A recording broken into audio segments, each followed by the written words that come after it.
I'd like to welcome everyone to another Games Talk Live. I am from here on out going solo. I am not going to have a co-host. I have to remove Hargeet from the whole intro. We just don't see eye to eye on things much anymore. I'm not saying that he's not a friend anymore. We'll remain friends, but I can't just do a show with a guy that just loves Microsoft that much. I can't do it. I'm sorry. I'm just fucking kidding. Here's Hargeet. Hargeet is with me. All these people who have said for the past couple of weeks, oh, Fonz got rid of Hargeet. They're no longer friends because they don't see eye to eye on Xbox. We may not see eye to eye on this new Xbox going forward, but me and Hargeet will remain friends. If you treat your friends that way, they're not really your friends. But anyways, Hargeet. Isn't it more entertaining to not agree? Isn't that the whole point? Like, imagine a world where everybody agrees. That was That'd one be of boring. That was one of the main reasons, honestly, why I asked you to do the show. I was like, you know what? We don't always agree on things, and so we'll have some good banter back and forth.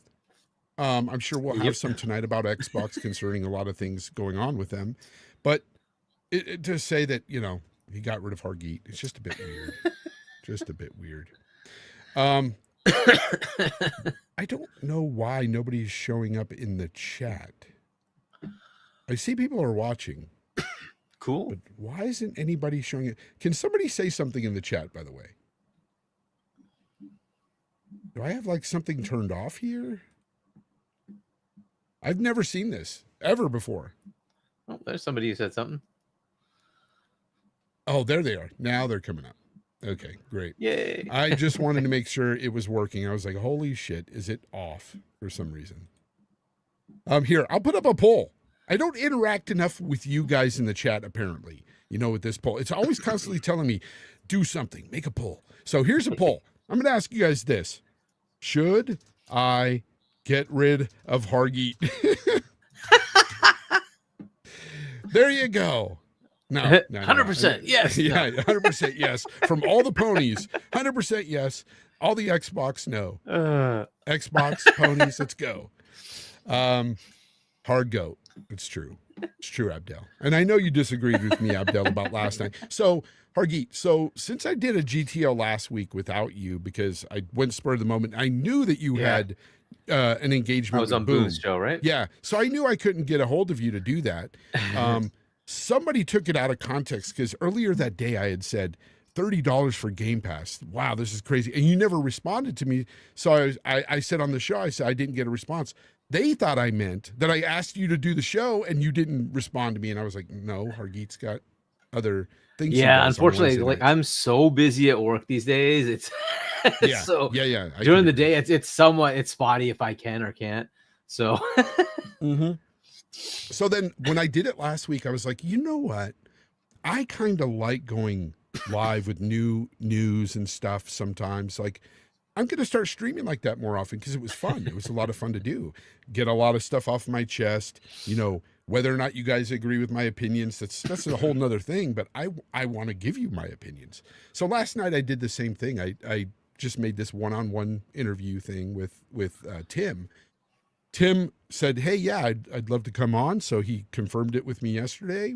I set up the show last night. We went live and we went for about 2 hours. And Tim, he got a lot off his chest, talked a bunch of stuff about what he claims he's heard from other people. And I can't say whether it's true or not because I don't know, but I let the man speak. I mean, we've been friends for how many years? I'm sure you would have too, Hargeet, had he come on this show.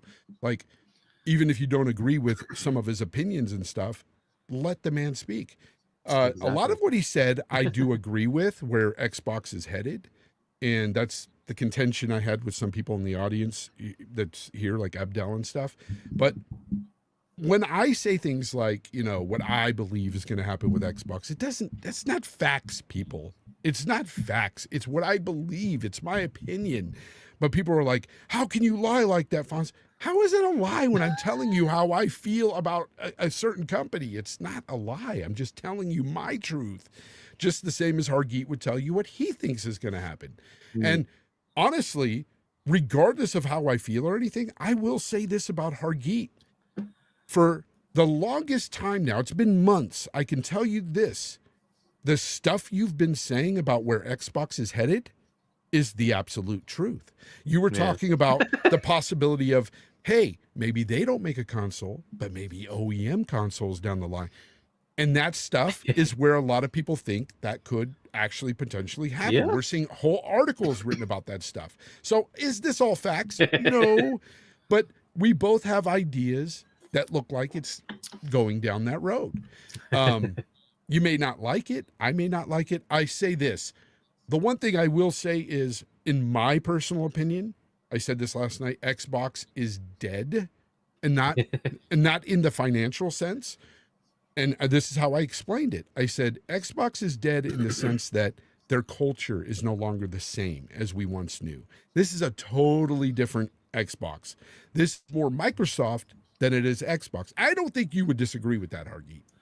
Yeah, I wouldn't say that Xbox, the company, is dead, but the culture has to have shifted. There's no choice. It's the same as what happened with PlayStation when they, had their leadership just be eviscerated because corporate came in and said, you guys ain't making enough money, right? And it's just the way it is. And both of these companies are doing things that you just wouldn't expect. Nintendo had their culture shock a while ago. Thankfully, they stayed kind of where they are, but they got smacked by PlayStation. And then they had to decide, we're just going a different direction. And they did the Wii. The Wii U totally failed. And they said, all right, now we're going to do the Switch. And so they've switched over to something totally different. And they're happy in their market. They're having fun with it, right? Let's see where the Switch 2 goes. I don't know. But PlayStation has had a lot of things happening there. And Xbox is certainly, especially after the $80 billion that they got from Papa Microsoft, they are definitely in a different position. There's just no choice. It is what it is. They're now, I think, the second biggest line item for revenue. Something along those lines. What did they do this week? They hired a finance specialist to come in, a group to come in and enhance financial, try to look for ways to gain more. Exactly profits. What you'd expect, right? Now they're going to get scrutiny from the top. That's just the way Microsoft. This is what. And when it used to be like Phil's little corner, right? He can do whatever he wants. That is gone. I like that. Once they hit that threshold, and now they're like, wow, you kind of sound like Tim there. Tim was saying the same things last night about Phil. About I've been saying this for a while, right?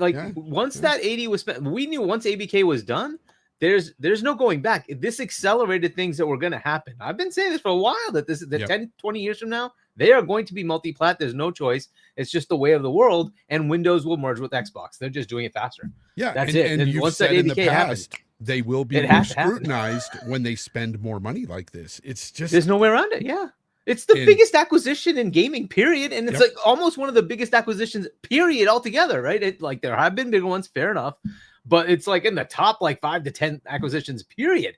That is a big deal. You're gonna get scrutiny. There's just no way around it.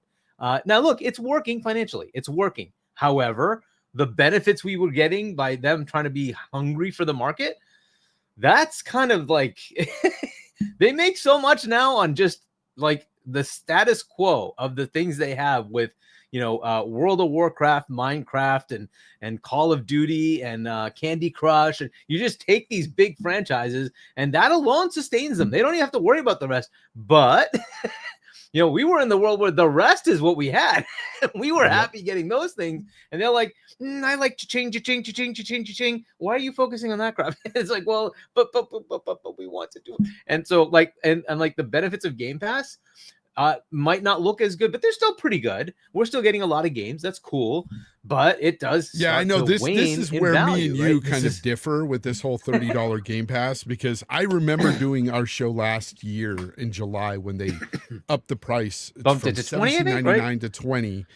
And at the time, we were both in agreement that maybe $30 would be okay had they added something like EA Play Pro and Ubisoft Plus, both of those. And I was like, that's they added huge, Ubisoft because that Classics alone is like $25 right there. Yeah, for those two. And this time they only added Ubisoft Classics and Fortnite Crew, and it's like. But the cost increase isn't for either of those. The cost increase is for cloud, right? And Mag confirmed it. It's It's cloud. It's always been this Then stupidity. get rid of fucking cloud. Get rid of it for me. Put that in a different tier. I hate it. Put it in a different tier. Because that should be like Nintendo has that add-on pack. That's what you need for that. I don't like take away the EA, the Fortnite, and the Ubisoft and the cloud. Put that in an add-on pack. You want to pay 10, 15 bucks for that a month? Go for it. I don't care. I don't need it. I've always been saying I want the games. I don't care about cloud. I don't want it. I fucking buy expensive hardware so I can play it locally. I don't care about cloud. So for those who want it, absolutely, that's great. Go pay for it. Yeah, like, you have been saying that about cloud for a long time. I can't stand it. I knew this was coming. I knew this was coming. You've always hated it. Froggy T right in the chat, by the way, he says Fortnite crew is pretty useless in Game Pass. I agree. For most people, that is not really a big deal because when you think about Game Pass, you're thinking about wanting these hundreds of games to be playing. And most people that play Fortnite just play fucking Fortnite. Most people that would buy into Fortnite crew, that's all they play. And so, like, yeah, I guess if you dabble in it and you're a Game Pass subscriber, yeah, you can have fun with some skins and battle passes and things like that. But I think for the most part, those two things are kind of useless for most people. They're not like... Yeah, and that's an interesting question of, like, did they do the analytics? They probably did, right? To say, okay, what's the overlap of Game Pass players who play Fortnite? And maybe there's enough of a cross-section, because I do hear enough players out there who do, right? And it might not even be like... You know, the person who subscribes to Game Pass, but their kids might play Fortnite. And it's like, oh, it's on the same machine. Is that maybe something they're saying, hey, this would be a benefit for that person, right? And maybe there is a good chunk. I've certainly in the community, there are people who do play Fortnite as well. And I'm like, okay, maybe it is something. So they must have done some number crunching to get to that. But for me, 100% useless. Now, what I was thinking was if it's a code, I might be able to give it to my like nieces and nephews, right? You guys can take this since I already have it. So, but otherwise, I'm like those Fortnite bucks, whatever the Fortnite bucks. Yeah, it's like okay, like here, take it. I just don't agree at all with the 50%, price hike. It's insane. Like I've never seen that in anything I've ever subscribed to. Go up 50%. That's quite a jump. And I was like, this is so egregious. Yeah. This is really greedy of Microsoft to do, especially when they had just come out and said, hey, we made the best year ever, over $5 billion, in revenue. And then you hit us with a 50% hike. And you don't even do it with like a face of Xbox. You do it with some actress lady or, somebody they hired to. I think it was some internal, but you're absolutely right. There was no like, here's the new path. Here's the new roadmap for Game Pass, where it's going. No, it's like and then they tell you, hey, instead of 50 games a year, we're going to give you 75. And you're like, okay, what are those extra 25 games? What 100%. Are we gonna get? Like what is that? Right. I want to see verification of that. Because what we saw, like what really annoyed me was not like a week or two before we had TGS. How many Game Pass games were they showing in TGS? Like besides Forza? Like nothing. Usually TGS, you get all these drops from Asian content creators. We both hated TGS. We both hated it. It was terrible. It was what was this? Show. Oh my goodness. Yeah. So like they didn't show it. They did not show it. So I was ticked off in a lot of cases, but then I'm like, okay, fine. Let me see what they're doing. They're fine. Okay, get what. And then I like this is cloud is now not in preview. Aha. That's why this happened. So when Mag found out internally, it's $8 to $30 a month per user for them from an expense perspective to run the cloud. And this is what I've been saying. Really? Cloud is expensive as hell. Dude, you aren't the only one. Care. You know who else was talking about cloud for a while in the background is Zocker. Zocker was telling me it's very expensive for it's cloud. expensive. And you know why? Because we're both in IT and we know what cloud costs. Yep. And we're like, dude, I don't want to pay for that. I don't care. I don't want it. So shout out to Zocker, by the way. I keep pushing him. And guys, Zocker's in the background. Sometimes he tells me I kind of get the itch sometimes to come back to YouTube. And I'm like, you should do it, man. You've amassed like almost 50,000 subs. Like, dude, go back to it. You have the time to do it right now. So hopefully he does. So everybody tweet at Zocker. If you want Zocker to come back, tweet at him and say, hey, come back to YouTube. Because I think we would like to have another voice, in this scene again, or a familiar voice anyway. One of the things I want to get into here, though, is let's talk about this. Let's talk about. I just read this, and it's about Destiny. So Destiny 2 players are at an all-time historical low, and this is according to Paul Tassi from Forbes. They're barely hitting over 200,000 people, daily player counts, which is really low for them. Low for them. That's still a lot, to be fair. That's still a lot, but yeah, okay. but for Destiny, it's pretty low. So, anyways, no, sorry, maybe I'm reading this wrong. Because 200,000 would be a really good game. Hold on. No, that can't be it. Suggests that the game. No, it is. Okay. Yeah. So, anyways, they're saying that it's at a low for them, and it's not looking good for the future of Destiny 2 and the future of probably Bungie itself. Like Bungie is going to come out with a game we've all seen at Marathon. Yeah. Marathon is looking awful to most gamers, anyways. And at least that was the feedback when people jumped into it and played it. But anyways, so it's not looking good for Bungie. And I think we've been saying this for a while. Not a good thing. I wish Bungie would have just done what they said originally. Like, there was a time, I don't know if you remember this, 5 years or so back, there was like a rumor before I think Bungie was bought by Sony. There was a rumor that they were going to create like this single player first person shooter game and everything. And it sounded really cool. And I was like all for it. Because at the time I was really into Destiny 2 and Destiny and all that. And so that's what I wanted from them. I wanted to see them come out with a really good freaking campaign, a really good solid storyline, because they're great with their first person shooting mechanics. Amazing. But here we are. They're basically just being pushed to, or maybe they want to make this Marathon the way it is. And it's just, this is Bungie now. And they're not going to get the chance to do anything else because Sony has already taken that away from them. Remember, when they gave them that ultimatum, they had to make a certain amount of money for them, and they didn't hit that. They took things away from them, and they just left them with Marathon. Because I think they were building upon something else, and they took it away. But anyways, they don't get to make the decisions anymore at Bungie. And unfortunately, being left up to Sony, who doesn't really know much about making a great multiplayer game still, because Helldivers 2 wasn't theirs. Let's just be honest. That was, Arrowhead Studios. So they got lucky with that one, but I don't know what they're going to do here. I don't see the future of Bungie being very successful.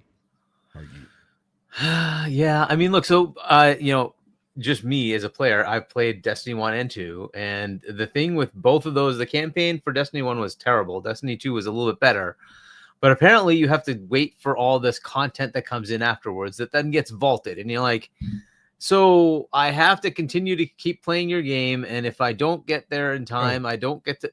I'm like, what are you guys doing? So like, totally dropped off. Sorry, I totally flubbed this up. Remember when I said over 200,000? That was on a good low back in the day. Sorry, people, my bad. They're low right now. Daily player count 16,000. Okay, that makes more sense. It's dropped a lot. Yeah, because 200 is a lot. Yeah, 200 is a lot. So I had to look at that. I was like, no, I read that wrong. Sorry. So, I'm getting over a sickness. I'm still kind of brain fogged.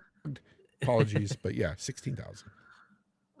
But yeah, so like I had no interest in going into Destiny 2's DLC at all. But apparently some of it's really good, right? And I guess that's kind of ended, and then they had this new DLC coming out, but I don't think they've added any story, if that's as I understand it, which just means that like that wave of people coming in is just not there anymore. And so I don't know what's going to happen with that. I don't know if they're going to revert back to doing storylines with Destiny, or if they're going to make a Destiny 3, or if Marathon, what I understood was that they were supposed to be having a single player campaign with Marathon, but Sony didn't want to fund it. So it basically was pushed away, and they have to make the multiplayer thing. It's like, okay, cool. But that basically takes me out because I don't want to play the multiplayer thing. I only wanted the campaign. So like you were saying, if they made that single player thing, I'd give it a chance, right? But if they're not doing that, then I don't Yeah, care. Marathon I don't doesn't want the interest me at multiplayer. all. Yeah, it really Yeah, doesn't interest so me at all. I mean, I'm like, especially because it's like an extraction. Whatever. I'm Yeah. done. I have no interest. I'm good. So it's too bad. I love obviously Halo. I love Halo. It's great. And they are the folks that made the great Halo trilogy and Reach and ODST. Great stuff. But since then, I don't know. Destiny to me was a big disappointment. Destiny 2 was better, but it was, it's like, okay, but this is not to the level. The thing is, when you play Halo, you have like an emotional tie to it because of the way they tell the story and the way you are, right? Whereas you could be generic, whatever person in Destiny, and I'm like, I just don't have any tie to this person. Like it doesn't feel the same.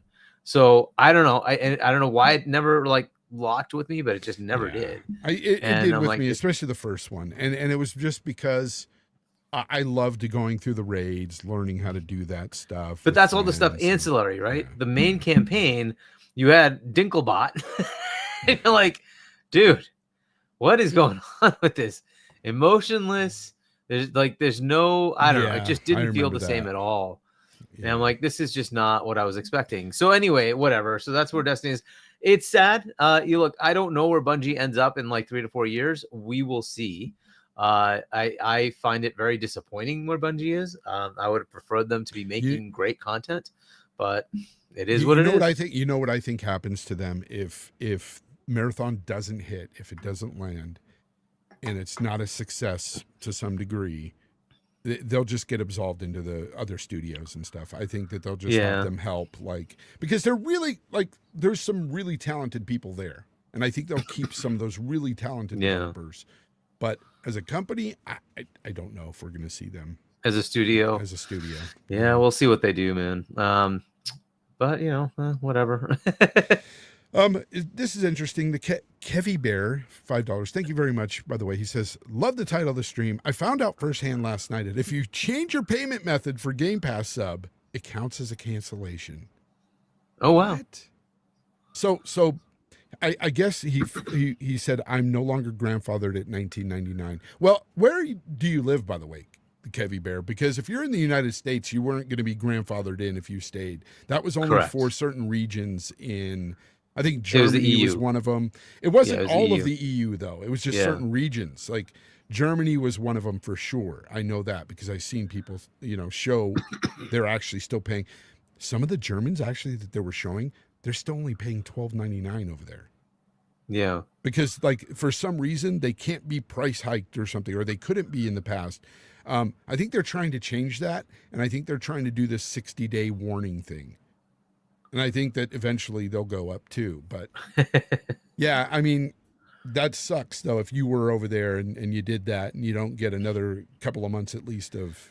I've still seen some codes out there if you want to just buy them. I mean, I'm up on codes all the way through 2030. I paid on average like $14 for my codes per month. So I'm good for a while. Abdel's paying $14.99 in the EU. So Abdel is one of those guys. Yeah. Lucky you. Yeah, it's just like I've been finding deals the whole time. I've never paid even $20, right? I just keep finding deals, and when I find them, I scroll it away. And like, so I have enough for a while. But I'm and those don't like if you don't like September or something like that. You could only put in so many years, right? Worth 3 years, 3 years, and I'm keeping enough buffer for my ROG, which is going to show up, and it's going to give me 3 months free of Game Pass Ultimate as well. So that will. Do you sit on codes then? Like, yeah. And they don't multiple expire? Years of codes. Oh, okay. No, okay. No, they don't. Okay. So, Cult Classic Cage with a 5 says, "What up, Fonz and Hargeet? Hope all is well." Yes, all is well. More well than Xbox, apparently. Yeah, let's get into this real quick. Xbox. There was a. Let me see if I can get this stupid thing to go. Okay, good. popped up with another story. I'm trying to go back. Okay, so Halo art director abruptly leaves the franchise in the studio after 17 years. His name was Glenn Israel. On his LinkedIn, though, what was weird is he left a cryptic message. It said he'll be able to share an explanation next year. And he had this to say, too. He went on further saying, as of today, and after 17 long years, I'm officially no longer contributing to the Halo universe. There's little more I can say for the moment, though I intend to share this particular story in its entirety when it's absolutely safe to do. So next year. I know we were talking about before the show about this, Hargi, and you said something, and I want you to go ahead and repeat it and say why you think this man is saying. Sure. You know, he's going to talk about this. What it is you think it might be. Yeah, I mean, look, it could be a multitude of things. I'm just guessing from the things that have changed over time. First, they had the Kumbaya management system that apparently was such a massive failure, and a lot of those people are gone. And now they put in Pierre, who's like a no nonsense, we're getting this done my way thing. And then on top of that, Microsoft has shifted to this thing called AI. And that's going to piss off a lot of people who are working in gaming, if not just outright they get laid off. And I would expect a lot of that to start happening next year. EA, the buyout, they just said outright, we're going to be using AI to make things more efficient. We're hoping that'll be the way we can make more money. Guess what that means? Layoffs. I think that's kind of... Yeah, so I would expect to see things like this where people are going to either disagree and then leave, or they're just being replaced by AI. So it's an unfortunate happenstance of where we are. It just is what it is. And so I'm guessing some of it has to do with that.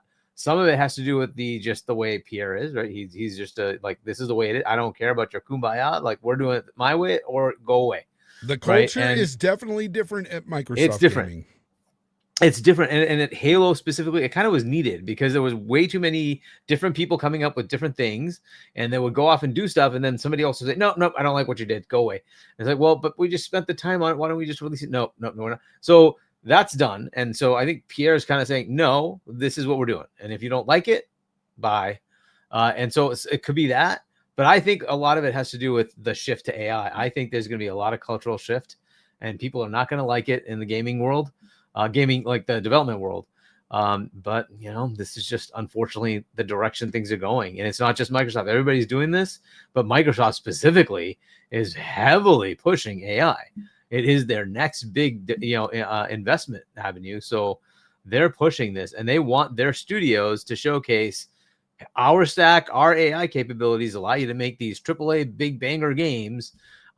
Please buy our AI to do your games. Right. So it's just the way it is over there. Right. So I'm going to guess some of it has to do with that.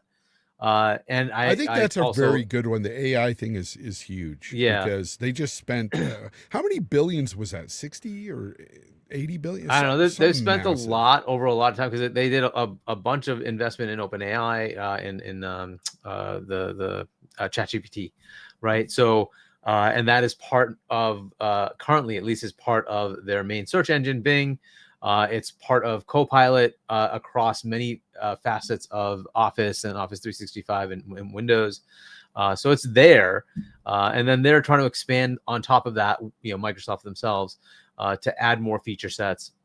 But yeah, I like it's a potential good move for Microsoft. However, in the gaming world, I can just see that this is seen, right? It's a questionable thing to me. Like, I just, as we were talking, before we started, I see autonomous vehicles. Well, I have a car that has the ability to do, Super Cruise, which allows it to self-drive. Self-driving. And my car works. does too. Yeah. It's most of the time it works. Yep. But sometimes it really just doesn't work. And I'm like, dude, I don't trust autonomous. And if that's the world we're going to, it's like, I still want somebody behind the wheel who's like, you just messed up. I'm going to take over and make sure that the thing doesn't go plow into people. I just don't know. So, and I've used enough of the ChatGPT capabilities, the Bing capabilities, the Google equivalent Gemini, I think theirs is, that gets things a lot of times, but sometimes it just royally screws up. It's not even close. And I'm like, I don't know if I trust these things to do actual business process. I think you still need that human to say, like, I'm responsible. I will maybe use this for efficiency, but so we will see how far this goes, right? So I don't know, like it may in 10 years be like, of course you use AI for everything. But then maybe it doesn't. I don't know, but like we'll see, right? It's going to take some time for it to kind of really get to the point where people are trusting it with everything. But right now I'm hesitant, but I can see the push.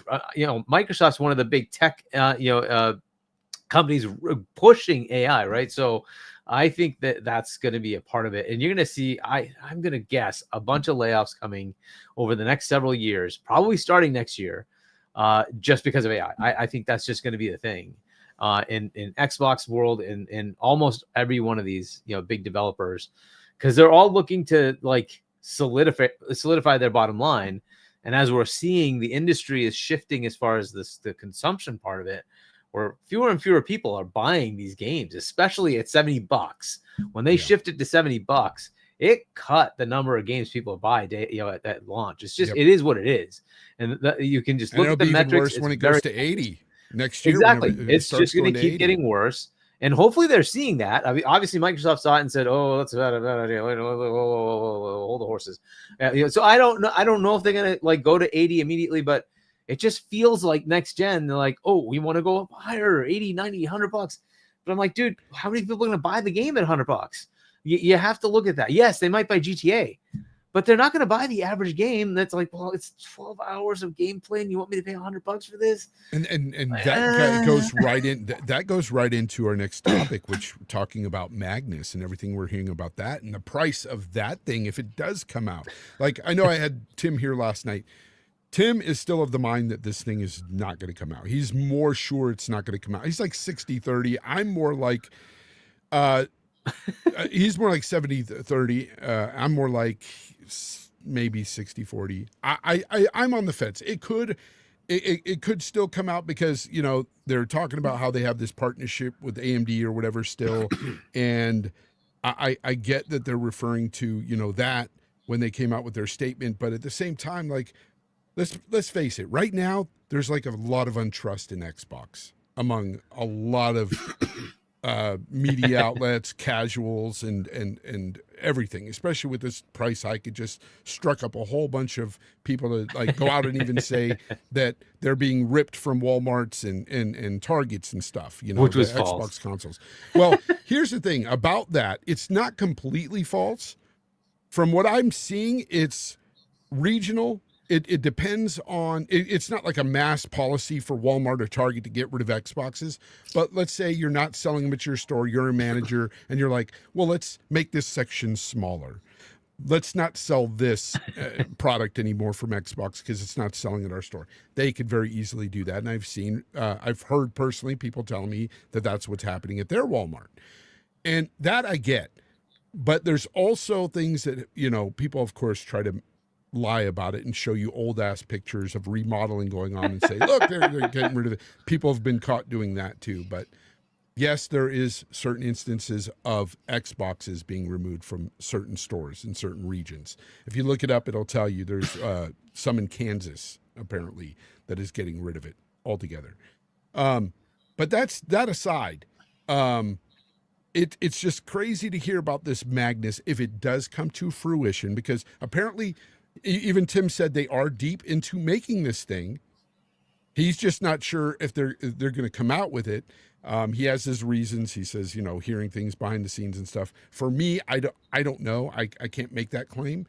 I'm just going off of basically my thoughts, where right now with Xbox, anything can happen. So if it doesn't come out, I won't be shocked. I mean, look at Perfect Dark. That came out of nowhere. Like, they just got canceled. And then the initiative's just gone.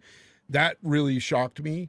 And so, like, now nothing really shocks me with Xbox. But let's just say, for the sake of argument, Magnus does come out. If this thing does come out, it's going to be pricey, Hargeet. Potentially. According to the leaks, Moore's Law is dead. Everybody knows that YouTube channel. I'm sure He's got some contacts apparently at AMD and stuff, and they were talking about some of the specs here. He says that it's, I guess, this next Xbox die for them, this integrated circuit. I'm not sure all this, technical stuff, but apparently it's going to be 46% bigger than the PS6's next die. So apparently this thing is going to be much more powerful than the PS6. And it will cost anywhere between $800 and $1,200 if it does drop. That's I would stick expensive to the 800. I think both of them are going to be in that 600 to 800 I think it might range. be in the middle. I think maybe 1,000. Yeah. You might, but I don't know if it'll be 1,000. That's like that's a little too far. But we'll see. We'll see what they do. Well, but I think there's two things. The reason why I say that, let me finish this part. The reason why I say it might be on the more high end is because I don't think Xbox expects to sell many consoles next gen, period. I don't think they do. I say that their best shot at selling, let's say even 15 million is what I said last night too. I think that's the high end they sell next gen. I think you lean heavily into that PC side. You got Steam, you got your Xbox games, you got your Epic Store, you got everything you can get, all your games in one box. Far more exciting to me, but yeah. Plus you get your PlayStation game. That makes more sense than your traditional Xbox for them at this point. So you go that route. And I think if you do, you have to make it a little higher end, a little bit more powerful to really get people to really invest in something like that. Because this could appeal to people that are possibly looking at pre-built PCs, but just want in to that PC game. And they don't have to spend the $1,400-$1,500 for a 4070 Ti or, a rig like that. They could just buy this box that has all of that, plus the PC games. You may not be able to change things internally like the RAM and stuff, but hey, you've got all the games there, and they're all PC games. And so there's your library too. If you had Xbox, you'll have all access to that. And I think that's their best course of action, but I think it's going to be pricey. Yeah, I don't think it's going to be cheaper than PlayStation 6, unless, look, we don't even know what the PlayStation 6 actually is going to be, right? We had the interview thing they did with AMD. I don't know if that's all going to be in PS6 or PS7. If they make a 7, I don't know, right? So, I don't know if you watched that video with Mark Cerny and I can't even remember the guy's name from AMD. Oh, with the Amethyst? Yeah. I saw it. Yeah, so, the stuff they're talking about, it's in simulation right now, right? So that's 3+ years away. It's not coming out anytime soon. The question is, what will that be like as far as PS6? Will they just take pieces like they did with RDNA, say, hey, this is good enough for what we need, and move forward? So I don't know. I don't know what that means for PS6 release time. I would expect them to try to hit that 600-ish mark for that if they can pull it off. But I think Xbox will very likely be 100, 200 more than that. It's just we'll see, right? So the die is definitely a big chunk of the cost. Remember, there's the rest of the cost that goes with it, right? So. And that stuff is going to be static. It's the same for both of them. So we'll have to see. We'll see what they end up with. I think it'll still be in that range. But yeah, it's going to be more expensive, I would think. But the beauty to me is it's actually something different instead of just the same thing, more power, right? It's like, okay, that's cool, but it's still a closed ecosystem. It's still like the Switch 2. It's more power. Great. Is that exciting? Okay, maybe it is. I don't know. But to me, the PS6 sounds just like it's a PS5 to a PS5 Pro. Here's the PS6. Okay, whatever. Have you really changed the game? Having Steam, everything, I can switch to Windows and actually run all the mods, run emulation, do whatever I want, right?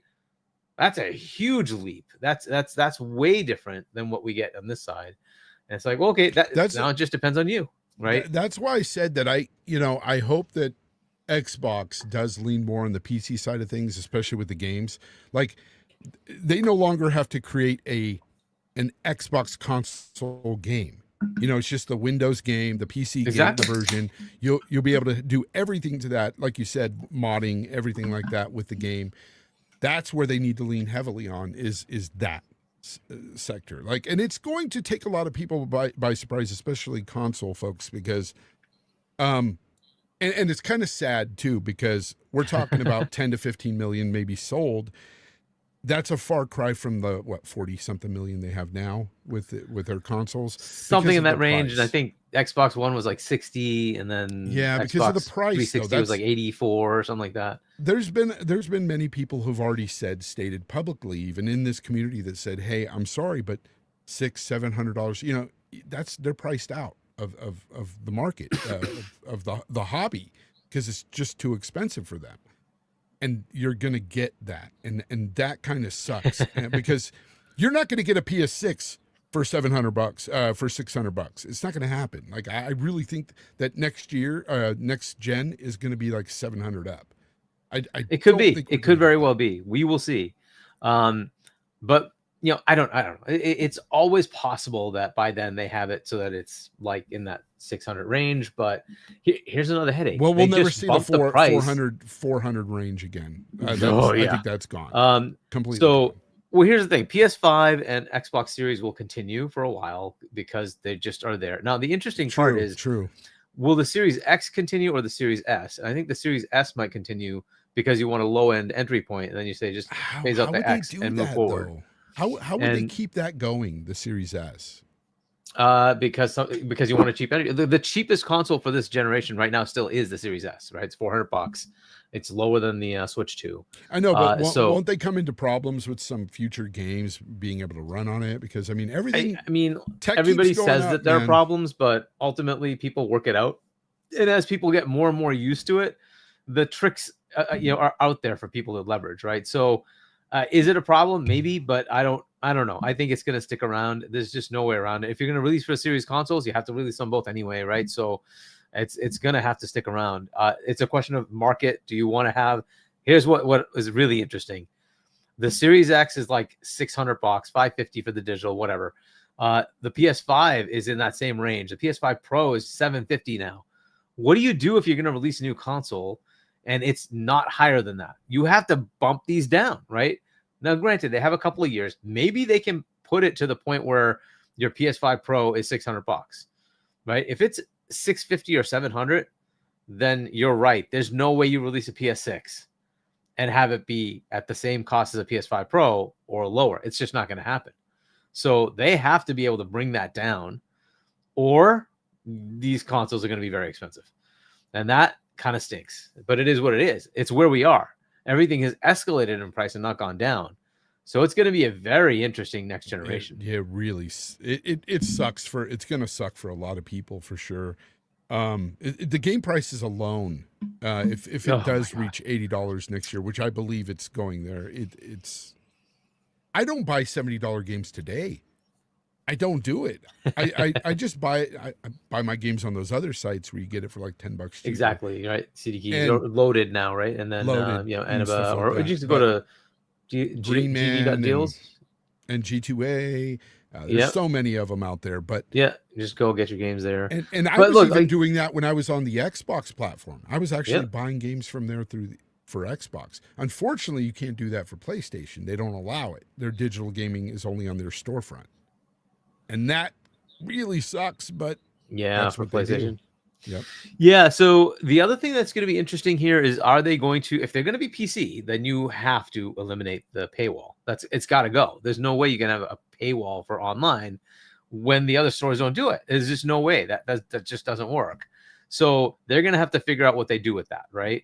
If that paywall goes away, well, that's kind of an interesting savings, because remember on PlayStation, you have to pay just to do cloud save. Yeah, I was wondering about the paywall about playing online, because if they do lean into PC, then you kind of have to get rid of that.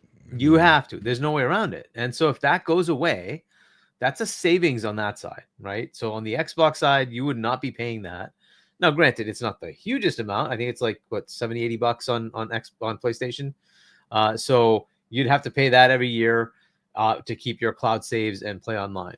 Now, after a few years, you've paid the difference between the two consoles, right?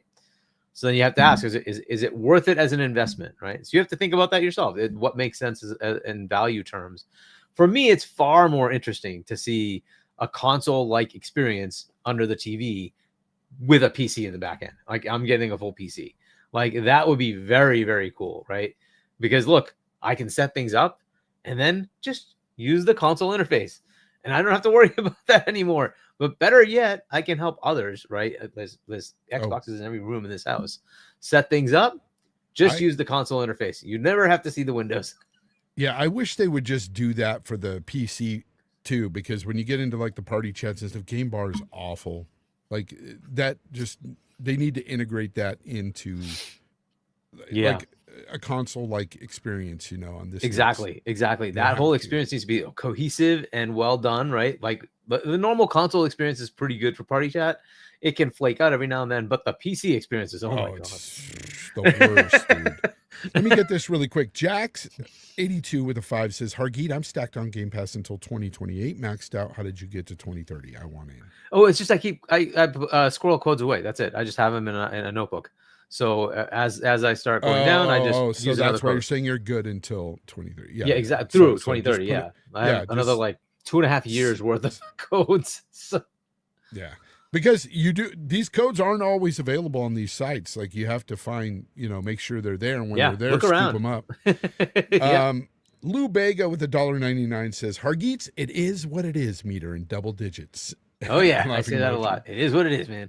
Yeah, I know, dude. Sometimes you even get under my skin, Hargeet. We'll be talking in a party chat, and I'll be like saying something to you, and you'll go, well, it is what it is. And I'll be like, damn it, what the hell? Like, man. Yeah. That's the difference between you and me, Fonz. I don't take things all like I'm like, whatever. But, hey, man, I'm very passionate. Very rare that I like go crazy. Gets me mad, dude. Not like with you, but in particular, but with these companies sometimes. Like the day they announced that 50% price hike, I was livid. I was like, this is ridiculous, because this does affect other things. It affects and I had the same reaction for like 10 minutes. And then I'm like, okay. It affects everything. Like, you don't think other companies are going to raise their prices now? Of course they will. You know, and then you look at the games. Now here comes the $80 games, because they're going to say, now that our games are $80, that $30 don't seem so bad, does it? You could get them all in there for $30 a month. I know these slick games these corporations play. It isn't freaking getting past me, and it just pisses me off that they do this, especially in a time where people are just nickel and diming for, like counting their pennies and stuff to freaking buy shit these days, because everything is so fucking expensive. It's not just gaming.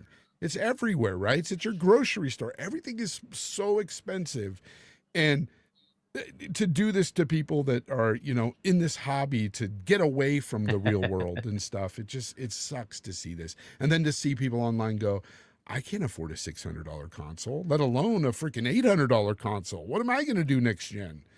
And it's just like, man, yeah, I don't want to be that guy. I don't want to be freaking Don Matrick and say, we've got a console for you, the Series S, It's I think unfortunately is what's going to happen, right? So because we do know that the PlayStation 5 and the Series X at the very least are going to be drawn into years into next gen. Yeah. Years. Look, like things are coming down, so thankfully, let's hope that this does help. Like you're starting to see, like you can actually buy GPUs at cost now instead of over cost. So that's starting to happen. The oil prices coming down is going to help the entire supply chain of everything. So that's cool. Food prices should start coming down. House prices are starting to come down. Car prices are starting to come down. So it's, over time, these things are going to get better. Thankfully, we have a president that cares about oil, so we will get that back. And so things can get hopefully better. And they have multiple years to make this better, right? So we will see. It is possible that things get better. But I don't know. It's been a very weird generation, right? So a lot of market weird things happened. It just is what it is. There it is. So I don't know if it's going to happen, but it's a viability that they could come down in price. We will see. We will see. Victor Alistine says, with the 2 says, what if they bundle Xbox with phone carriers? No. They've done that in other countries, by the way. They do that. Oh, did they really in other countries? Yeah, they have. That. I think was it Australia had it with their phone carrier. You could buy an Xbox to their phone carrier. I want to say other countries have done it as well. But yeah, they've tried all sorts of interesting plans like that. Viking PS5, as I've stated, I agree with you. Xbox is dead in culture. They're not dead financially. There is a lot of things going on with Xbox I don't like, and things that could possibly happen that's going to be pretty bad. Probably most likely will happen, like massive layoffs coming early in the year. But I think that I was talking to last night with Tim about this, Hargeet. Let me get your thoughts on this, because you might have a totally different perspective. So I don't know if you see it this way, but I see that a lot of their studios are they've got issues, and they've got problems. And I say this is due to upper management, and, some of the management there they're just mismanaged. And I don't know how you write everything at Xbox going forward. I don't know like what they do, because we could sit here and say, yeah, they're still making profits, but based on what? Based on their mobile division, based on COD, based on like franchises that have traditionally made money for them already before they were even acquired. But the studios that they have and all the stuff that we've heard, both in public and articles and, behind the scenes, like, what do you think they could do to fix the situation with them, and especially gain public favor again?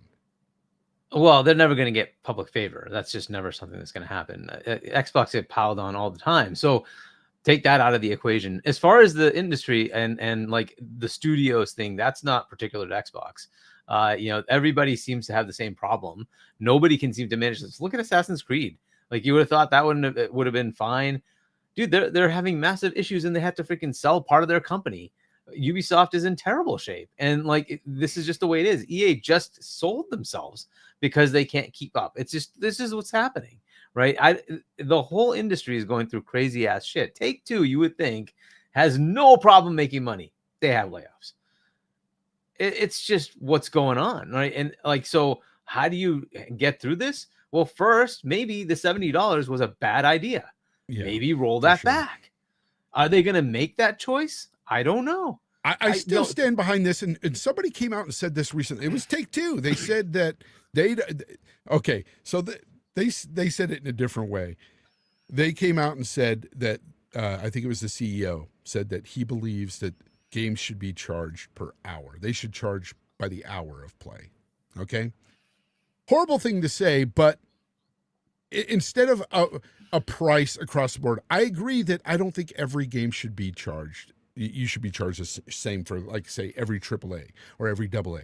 I think they all could have their own price points. Okay. Now, if he's saying you should charge for every hour you play a game or whatever, let's say that the campaign is a 40-hour campaign. I'll be glad to pay you $40 for that. I'll be glad to pay you $10 per hour on that game. That's no problem, because I know that a lot of these campaigns that you do get that are, they say is a 10-hour campaign might be a 15-hour campaign. But let's say they say it's a 10-hour campaign. Well, gee, $10. That's not going to cost me all that much. Like, yeah, I'll pay you per hour.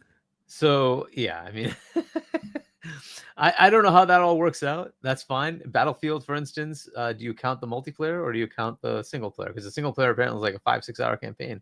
That's all I care about. And so is that $6? Heck, I can't even get it as part of my promised demo, right? I'm supposed to have a 10-hour demo, right? I don't even have that. They didn't even do that this time. Yeah. Look, I don't know. I like to fix the industry, to fix the studios thing. I don't know that there's a good answer to this, right? So, games $1 an hour, dude. Much, that's what it is. You just pay $1 an hour. There you go. Games costing too much to develop is something they can tackle, right? So that they can bring down, and I think they've been doing that. And then as far as like the will it make money thing, they've released a lot of different games that it works for them because they have Game Pass. They can cover the cost that way. I don't know that many others could. So I don't see it as being an actual ineffectiveness. I think it's just a reality of them absorbing a lot at once and then understanding how to take that on, right? And they've been working through that. and now they're kind of just working through what they need to do to keep their cadence going. And okay, that seems like it's a possibility. As far as like the industry though, I don't know. I see tumultuous times.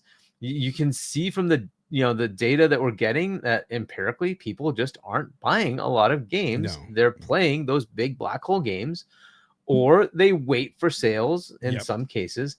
But a very small percent of gamers, and you brought this up, right? It was like a very small percent of gamers even buys any of these AAA games that we're talking about.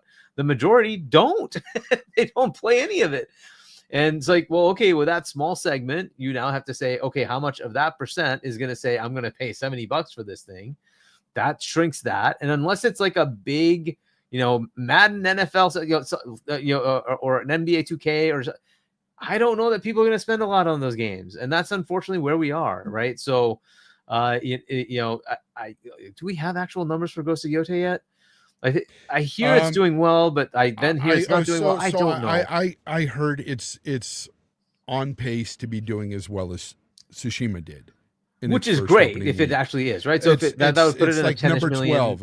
It's like number 12 on their thing. It opened up at 12 just like Tsushima did. Yeah. And that's fine. Like for them that's good. Especially for a DLC, or not a DLC. It's a new. It's a new game. Let's just be fair, right? And it's not DLC. Put as much effort into it, probably. I don't want to say that. Don't misquote me, fanboys, because I didn't mean to say that.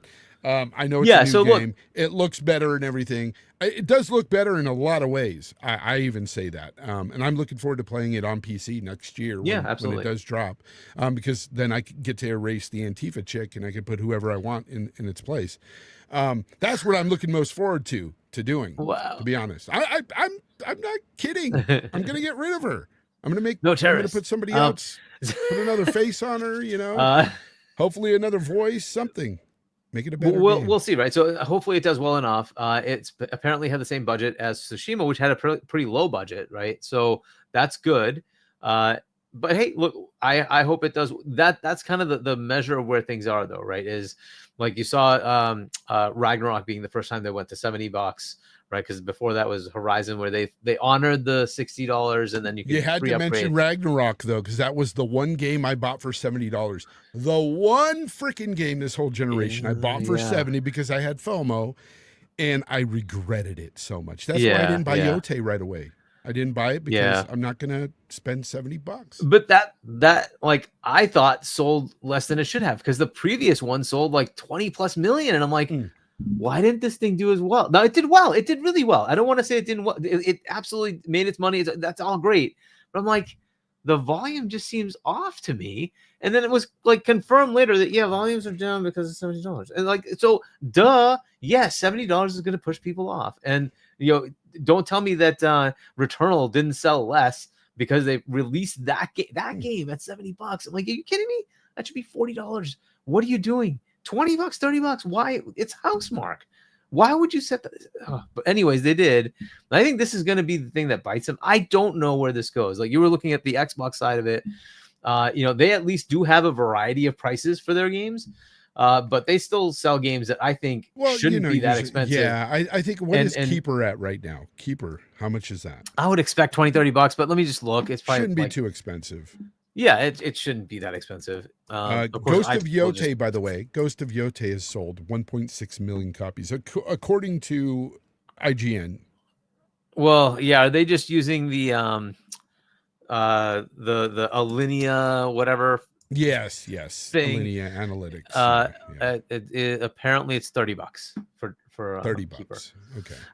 Which is reasonable, I guess. Right. I mean, I still think about $20 would be better, but $30 is good. It sounds about right. I'm not. But yeah. So like, I don't know if I trust Alinea, but I don't know. Let's just take it as face value. I find that I always kind of push back against that because they're using number of reviews to kind of guesstimate, right? So it's like, okay, maybe it's right, maybe it's not.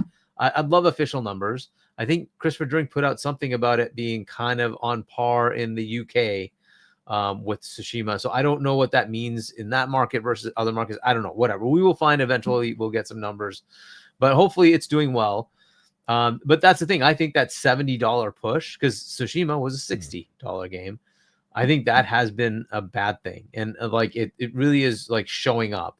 If they make it the opposite, you find most of the games that seem to do Silk Song was it $30, $20, $30? 20. How much did that sell? I think it was $20. Like that's what you need. Like you need more of those kind of games. Well, look at Expedition 33 dropped at 50. Yeah, it was, and yeah, did really well.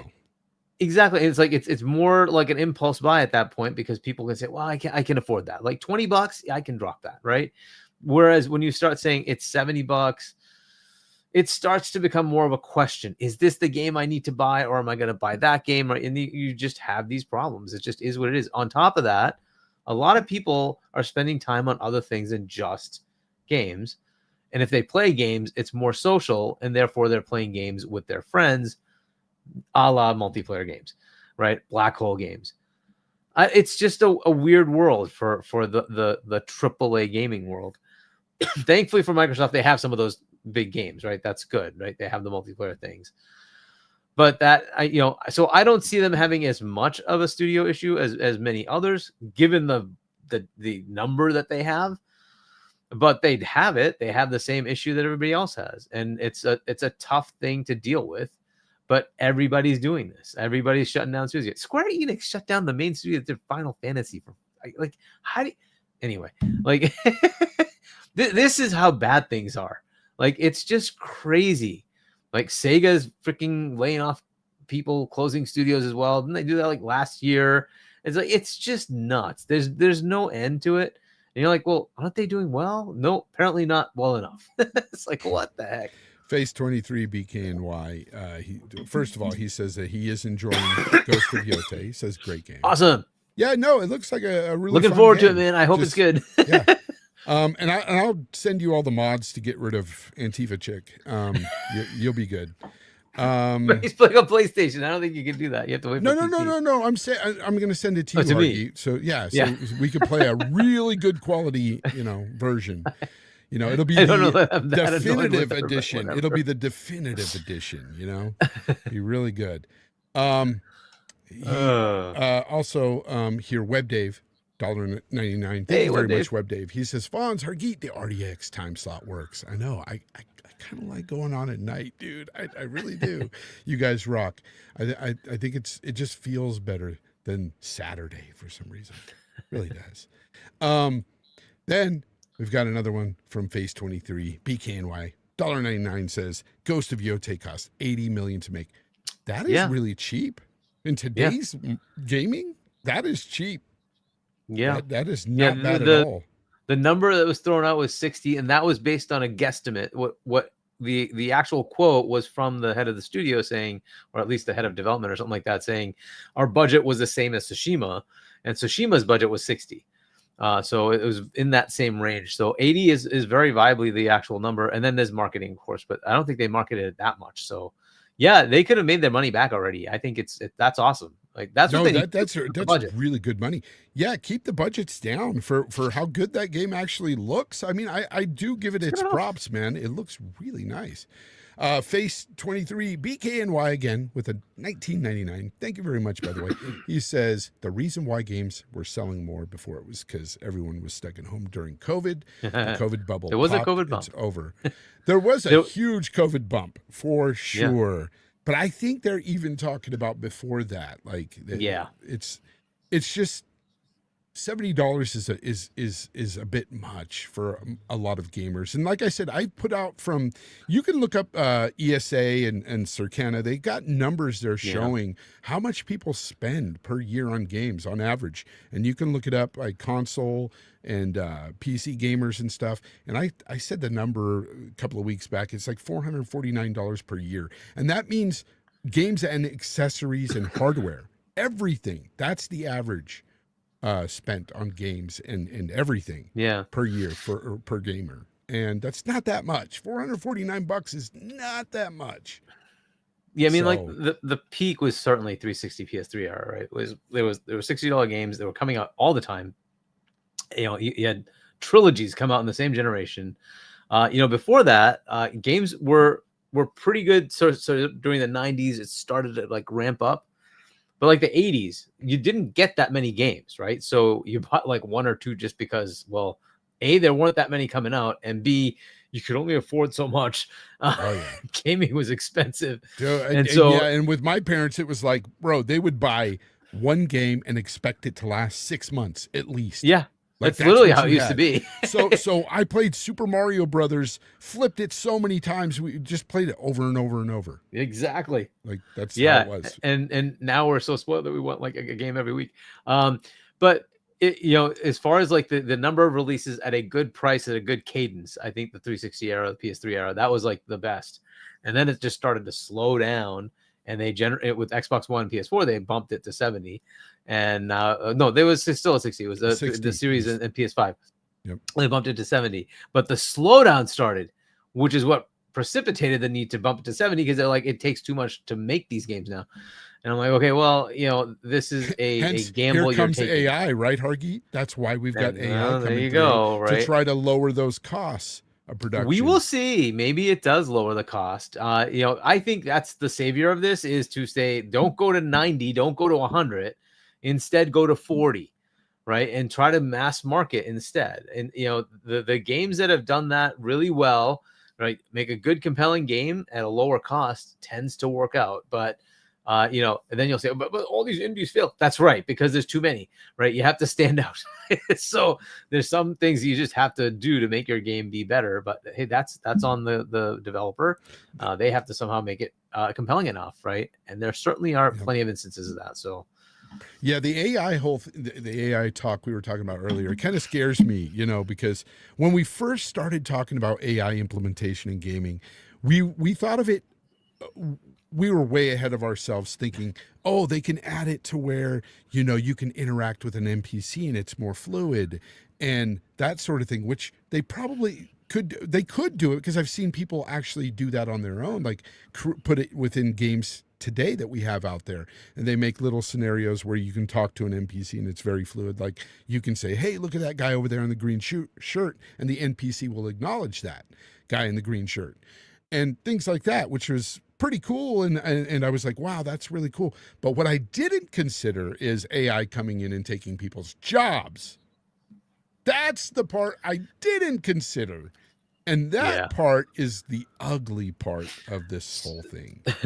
So, and consider, okay, like there's art, right, that they can do. There's, you know, but there's story. Like you don't even have to write a lot of the story. You can have like a core concept and just let AI flesh it out. And that could be an experience everybody has differently, because it'll generate whatever works for you, right? So, you know, it may pick up cues of what you like in the story and give you more of that. And like, so just imagine the whole annoyance of freaking social media algorithms. Oh, right now, bro, speaking of that, I've got my Instagram is full of nothing but Sora 2. Just AI. Yo, I've got Mr. Rogers and Tupac talking to each other, smoking blunts together and stuff on my freaking algorithm. That's all it is. Mr. Rogers and Tupac getting high every freaking day. And I'm like, you know what? This is what AI should have been made for. I actually like that stuff. It's funny. I find it entertaining, but I don't want to see people lose their job due to AI when it comes to video games, man. Like that part of it sucks, but it's inevitable, right? It's inevitable. That's what happens, move on, unfortunately, when you push tech forward. I mean, I used to work for this for the steel mill, for US Steel, for, you know, many years. And we used to have guys, and because we're a union, you know, we had guys that would want to push for more automation to make their jobs easier. And there was one guy in particular, I remember him, his name was Frank, constantly would like talk himself out of a fucking job. Like potentially he'd be like, you know what I was thinking? We could add this into this, so I don't have to push this and do this and you know, lift this heavy thing. I could have it all automated and blah, blah, blah. And I look at him, I go, Frank, what the fuck would you do then? Why would you be here? Shut the fuck up. That's kind of interaction we'd have. And it's like, you don't know. You think that, oh yeah, this would help me, but yeah, it'll help you all right. It'll help you get rid of your job, you know, in some instances. And that's where I see AI going. Yeah. It's really tough. Like, Yeah, it yes and no, right? I understand that would get rid of that job, but what usually happens is somebody has to make the automation. So now there's jobs to make the automation, right? So you kind of go upscale and say, I'll do something different. But yeah, it's for that individual, are they going to be able to do that other job? Probably not, right? So that becomes the headache. So yeah, the displacement kind of sucks. And the rapid displacement really, really sucks because it's hard for people to then catch up and say, oh, I can shift over to doing something different. If you could do it over generations, it's fine, right? Slower progress, but that's not going to happen anymore. No, you just it's have so consistent, fast, bro. constant progress. Honestly, look at how far AI has come. Even in the video form, it's mind blowing. We started out with that Will Smith eating spaghetti that looked awful. And even then we were kind of like, oh, that's kind of cool, but whatever. And now you're looking at video to where it's almost identical to real life. And at some point it's going to be the point where you're not going to be able to tell what's real and what's not. And that's the scary side of AI. It gets much scarier. Yep. But look, on top of that, you have actual robots that can actually do the stuff that people can do, right? Because that's going to come, right? Android type devices that can just go do whatever. And they're already out there. There's some that you can buy now. It's just going to get more prolific. There's going to be more of them. And they could totally do some of these jobs, right? And then you just basically buy something. The company just buys something, and that's it. They don't need you anymore. Yep. You want somebody to push that button? The robot can push that button. This is my EI, my algorithm. Wow. That is crazy. Wow. It's insane. That's the kind of stuff that they've got. And I'm like mind blown. I'm like, that could have been an episode of Mr. Rogers. I could totally see them freaking just talking together like that. It's insane what's going on today with AI. Sora 2 is incredible. Face 23 BKNY with $1.99. He says, my setup is a 65-inch LG G4.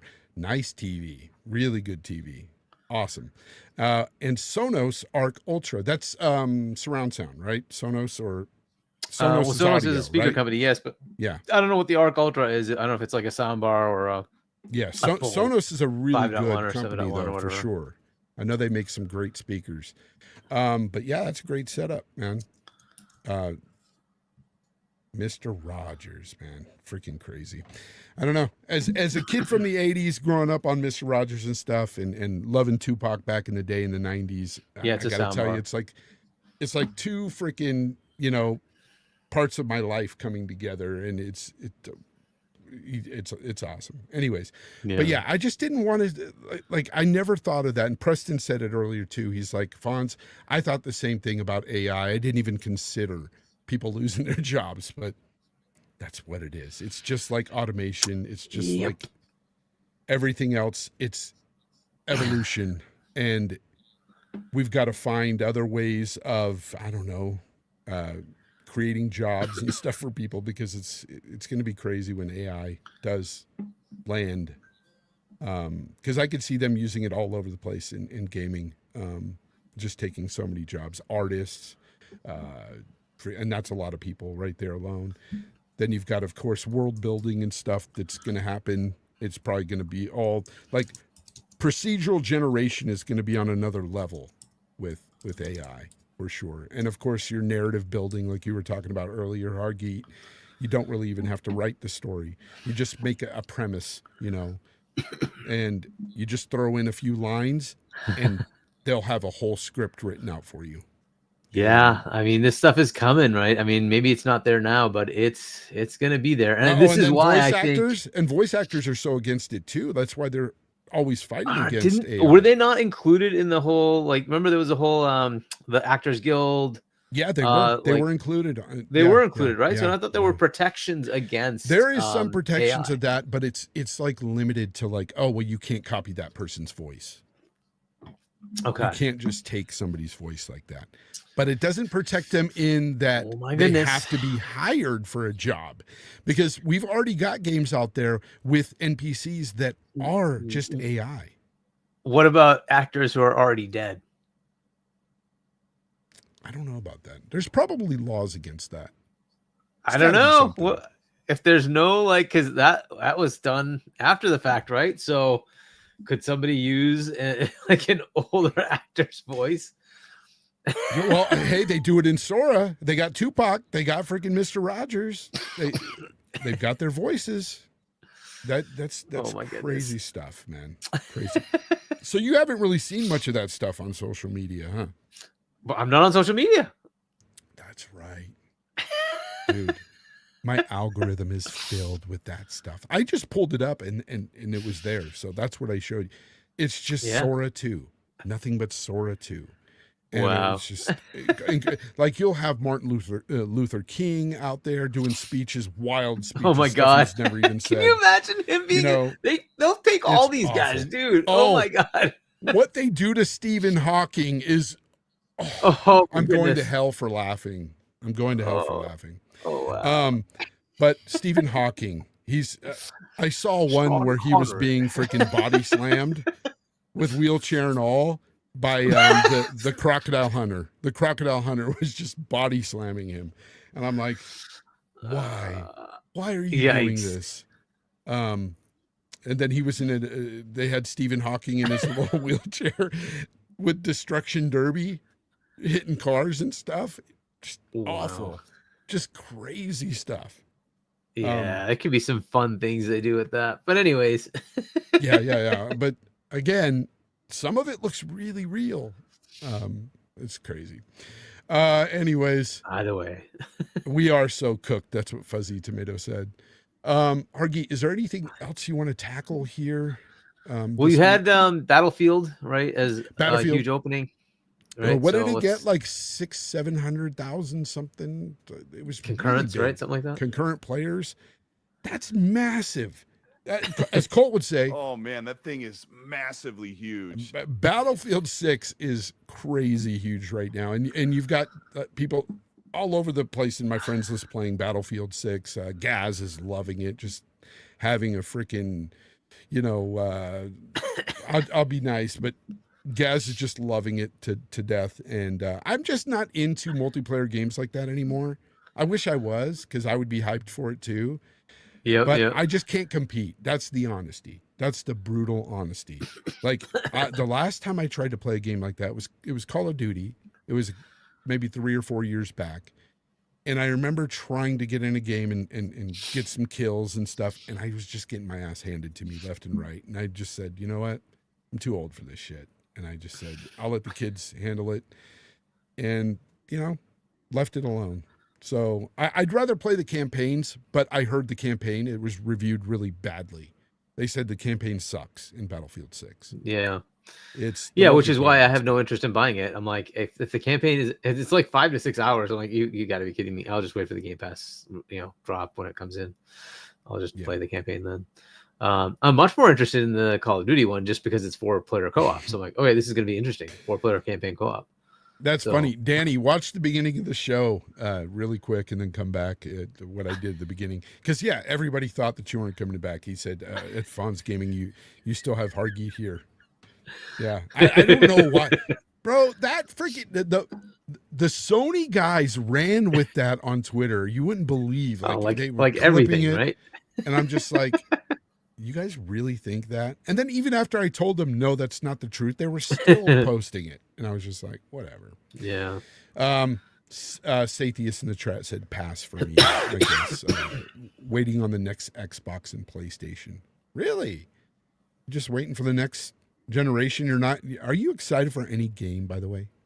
Sathius or Sathius, I'm not sure how you say that, but are you excited for any game coming out? I mean... Keeper, maybe. I don't know. Like this year, or even next year. I'm looking next year. There's so many good. Oh, I'm looking so forward to. I love my big open world games. Crimson Desert is looking better and better to me every time I see that game. It's like a Ubisoft game on steroids, and I don't mean in the bad ways. I mean in the best ways possible. It's got so many game mechanics, so many like fighting styles and. Like the move sets are insane in this game. Like I saw IGN's little preview of it, and it has magic, it has freaking swords, it has all kinds of different stuff, and you have all kinds of different mounts, dragons and dinosaurs and even mechs. You can get in a mech. And I was just blown away. I was like, I can't believe this. Like, the game looks too good to be true. It looks way too good to be true. But I know Hopefully it's not true. too good to be true. No, it isn't, though, because I know somebody that played a slice of it, Colt. He went and played it. And he said that what he played of it, even though it was only like 15, 20 minutes, he said it felt good. He had to get used to, the mechanics because there's a lot going on. But he says once he found like his little groove of certain moves he was doing, he really liked it. He enjoyed it. And I like one of the things that the creator was talking about the game. He said that everybody's making these Souls-like games, and this game is not Souls-like.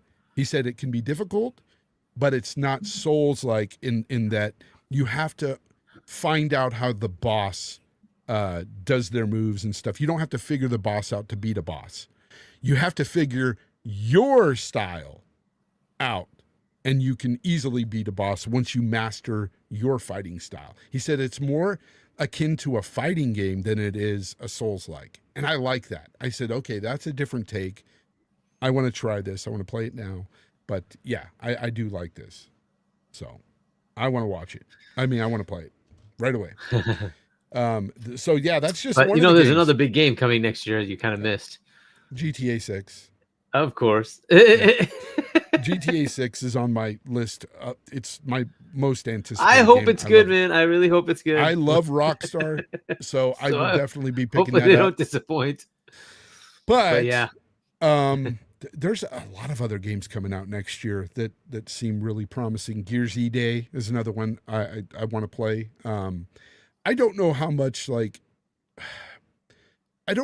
it's fallen off in terms of like casual players, Gears, but for me, I love the Gears franchise, and I like the premise of E-Day going back.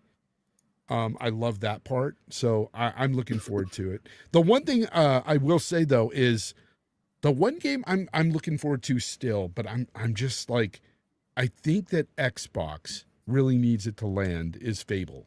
I think that's the one game they really need this to be a hit. Well, I don't know what a hit is, right? So, well, like, I'm saying just speak to the masses, not be like, say, an Avowed, where there's so many negative reviews on Avowed.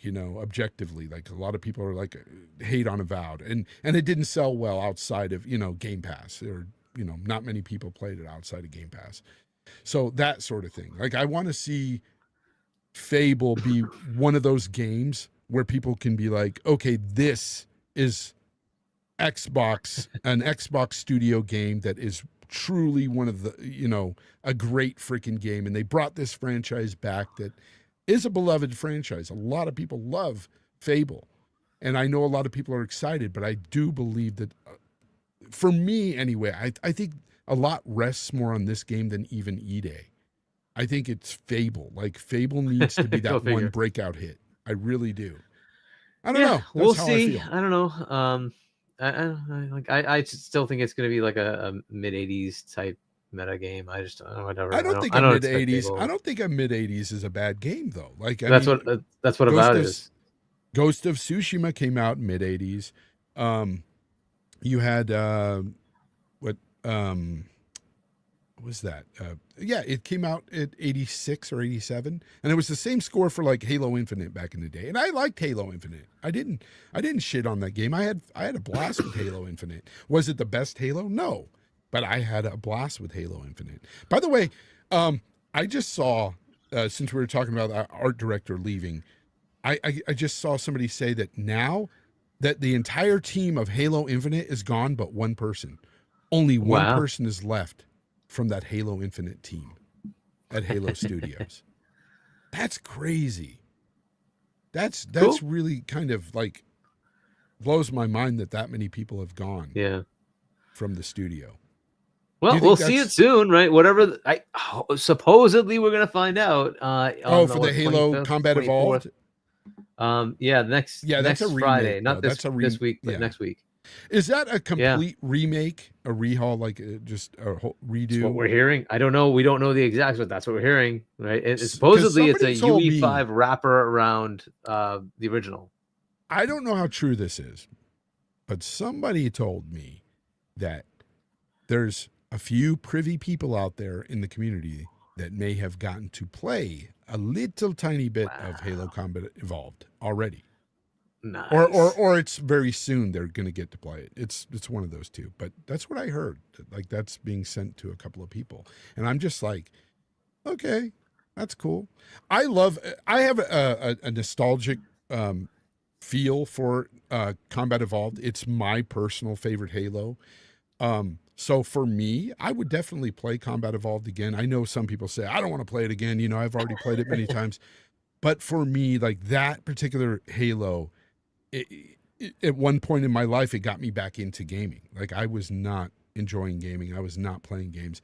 Halo Combat Evolved was that game that got me back into it. It was so good, wasn't it? And I love Halo Combat Evolved for that. So as much as I don't like 343 or Halo Studios, as much as I liked Bungie making the games, I will give them credit. Halo Infinite was decent. It was a good game. I had fun with it.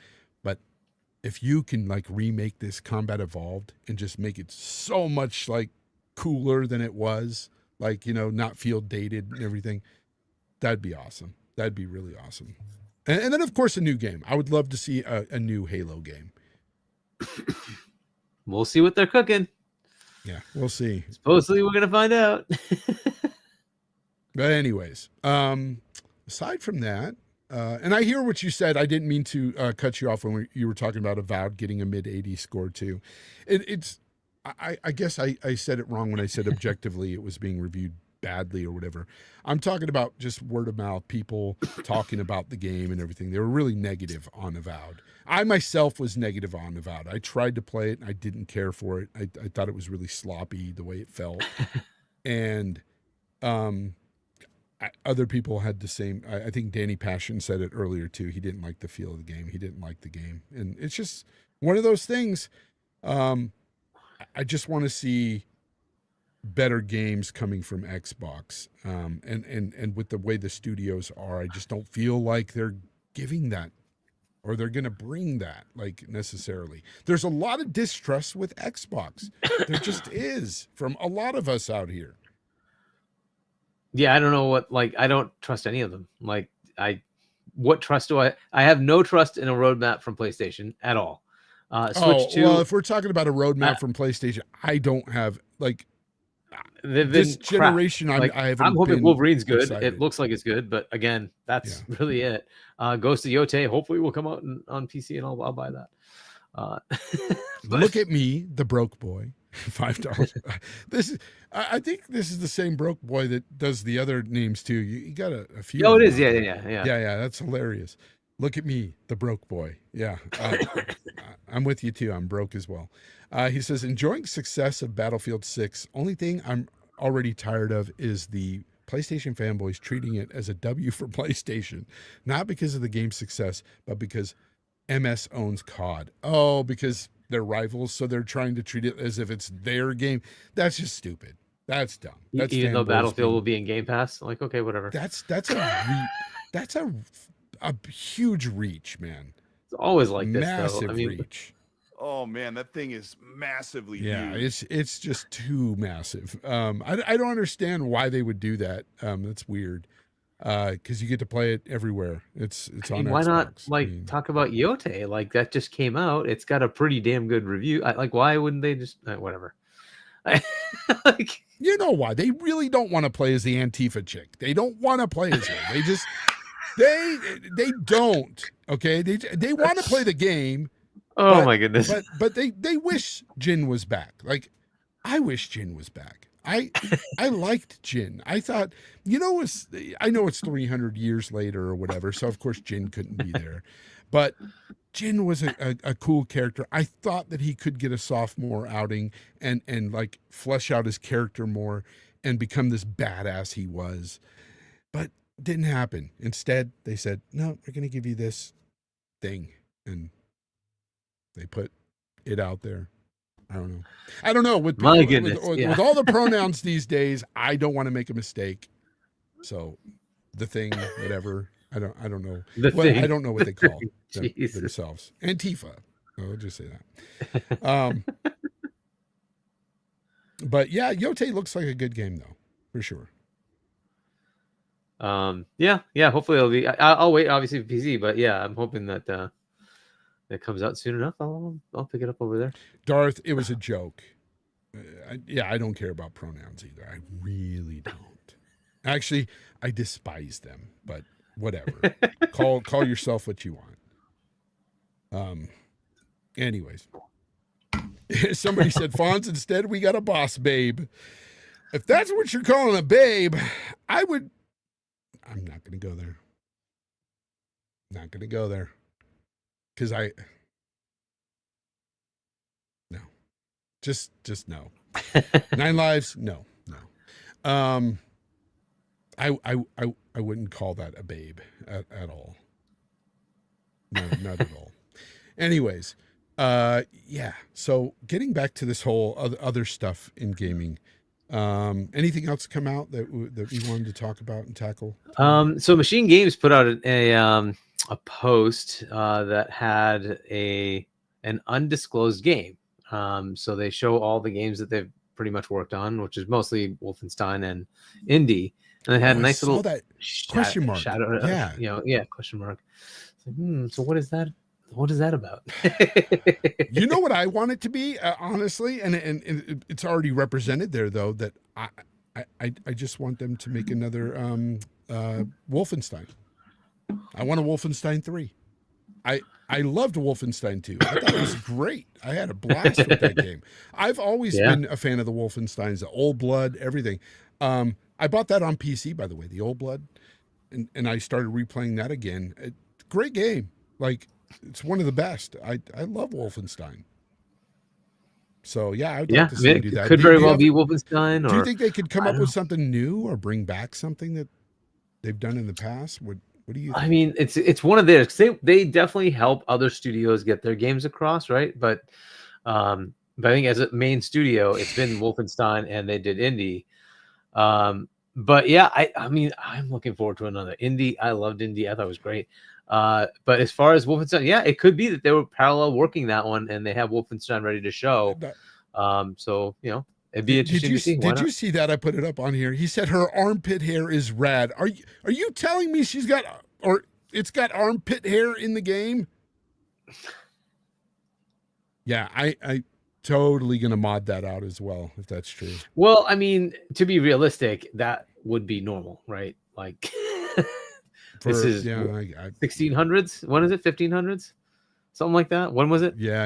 I think you're right. Yeah, and shaving armpit hair. That was a who was it? Was it Gillette? I think it was Gillette who came up with this in like the 1930s, where they like convinced women to shave their armpit hair. It's like this is all new stuff, right? Even men shaving, that was new stuff. Because if you go back to like Civil War, it's all beards. It was in World War I or II. I just looked it up. Men started shaving. So women started removing armpit hair in the 20th century. They started doing this in 1915 when they started debuting sleeveless dresses. Yes. Yeah. So to me, it's like this is all new stuff, man. People, it's like 100 years old. My mind's blown. Like I did not know that, but you're right. How would they have done it back then? This has been Armpit Hair Talk with Hargeet and Fonz. I'm glad you're here. Hit the like button if you like the discussion tonight. But here we are against terrorist organizations, and we are pro gaming.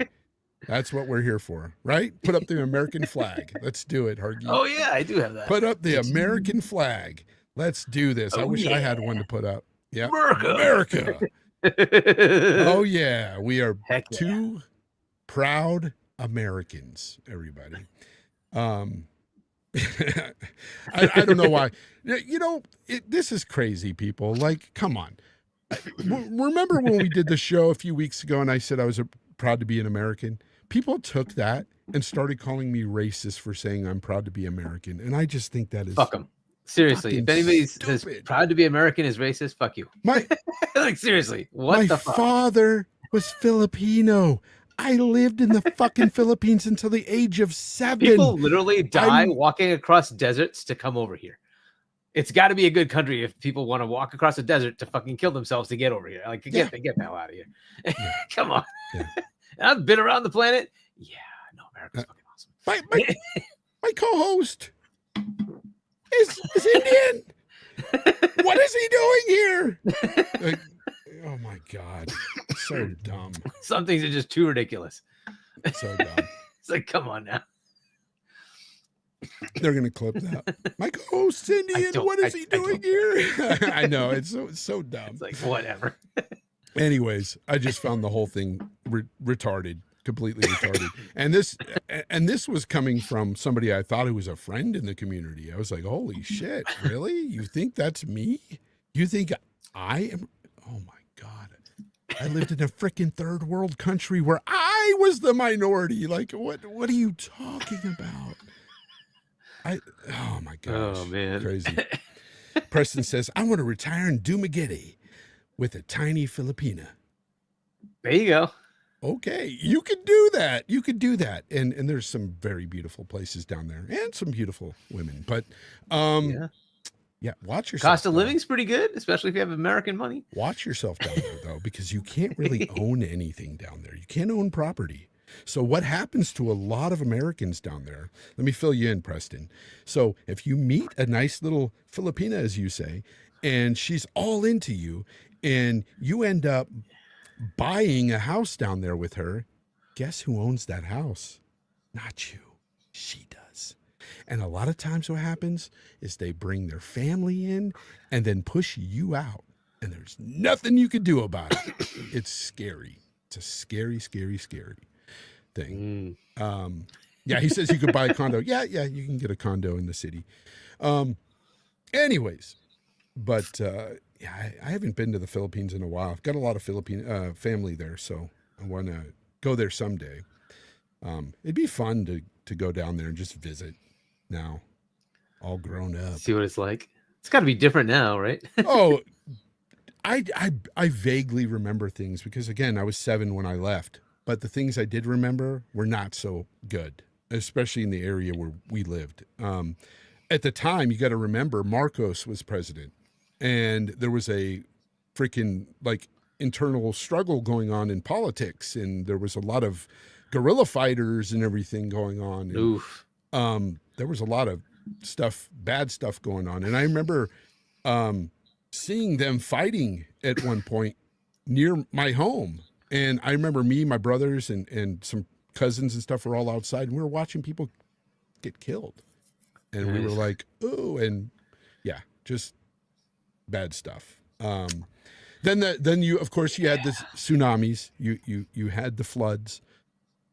The floods were nasty. I ended up getting hepatitis because I got caught up in a flood, ingested it on accident, got hepatitis, was really sick in the hospital, almost died. I was like 6 at the time. But Oof. Tabo? Yes, I know what a tabo is, man. That's how you wash your ass. Yeah. That's the way you do it. You have a little bucket by the toilet. It's just the way they used to do things. In fact, when we moved here, my dad used to still use a tabo. He still used it, you know. Just, that was his thing. Like, never changed. I don't know, man. This is like a cultural thing. It's like a freaking culture talk. The butt bucket. Just like exactly. I mean, Different when you went to India, you saw some stuff that was different. And oh yeah, like that. massive It's difference. Yeah. And then like it just makes things you took for granted. exactly when you were here, and you feel really like lucky to be here. Fish out of and water. It's just so like crazy, and you're like, oh my god, we are so blessed to live here. That's why I love No this country so idea. much, man, because I know what it's like to live differently. And trust me, you don't want that life. Maybe you do, but it's completely different. Yeah, But when you lose it all, like, somewhere else, you're like, oh, that's what we had. Yeah, okay, I get it. yeah, but So- yeah, I have lots of love for the On Philippines, top of but that, I'm also just for spoiled. for America. So, Everybody yeah. be sure to boycott Outer Worlds 2. Why boycott Outer Worlds 2? What's going on with that? I haven't heard anything about it. I don't know. I'm sure there's some baloney. Some developer must have said something stupid as usual. I haven't heard anything. Absolutely did you say nothing about that. Did we go over this one? No, we didn't. He says, is Battlefield 6 the biggest game of this fall? Yeah, I think it is. So far, right? So far. Well, so unless far. you want to consider many black hole games, I'm sure Fortnite still kicks butt, and CS:GO 2, whatever, is still killing. I think outside of as usual, that, though, Battlefield 6 is probably the biggest game to come out. Like, yeah, AAA game to come out this year. And who knows? When does COD come out? November something, 14 maybe. I don't know. I'll look. And mark my words. As much as these two butt heads right now, because Battlefield 6 will be a problem for COD, no doubt.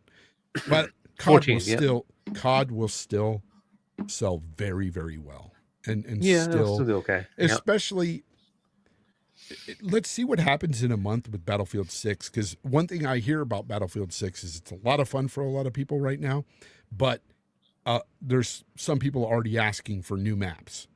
Like that's one thing I'm seeing is like, I wish they would have a new map out already. And I'm just like, just came out, give them time. But that's something I think they talk about with every FPS game like that. Yep. Yeah. So, but hey, if they're both great games, fantastic. We'll see what COD does. But for me, I'm not looking forward to either. Unfortunately, I can't play multiplayer games like that anymore. If COD has a good campaign, I'll play the campaign though. Game Pass, right? Well, you can just subscribe to Game Pass for the many games that are coming out. Yeah, one day, right? You just have to get the PC version. Yeah, PC version's much cheaper at least. Anyways, that's all we have for today. We've got almost 2 hours here. We got an hour and 43 minutes. It looks like we're gonna get out of here. We've talked about the news this week. We've had a lot of fun. We've talked about culture in other countries. We talked about America. We talked about some cool stuff.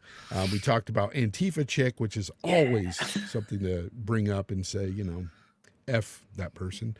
Anyways, with that said, I want to thank everybody for coming out today and watching the show. And Hargeet, before we leave, let everybody know where they can find you next. And I think I'm gonna say this right here. Hargeet, let's do this every Tuesday. We can do that. We can switch it, I guess. I like this time slot. I think it's much better. All right. The people like it. Yeah. And leave Saturday open for other stuff. Yeah. Right? And if something comes up on a Friday or Saturday, hey, maybe we'll do a second show. I'm down to do anything. So I've got more time now. I want to do more streaming. So yeah, there you go. Let's do it. I'll be on tomorrow with Boom, 7 p.m. US Eastern Time, Barrel Gaming. Check that out. I'll be on with Infinite Umbra on Thursday. At least I hope he's on this week. It was supposed to be last week. But anyway, that'll be 8-ish p.m. Eastern Time on his channel. And then is that a new show you're doing now? Or are you just doing it for this week? No. It's just a drop in. I think it's his 100th episode or something like that. So it was a special occasion. So we just wanted to have people, jump in. And then along with C Money and Doodle on Friday, 8 p.m. US Eastern Time.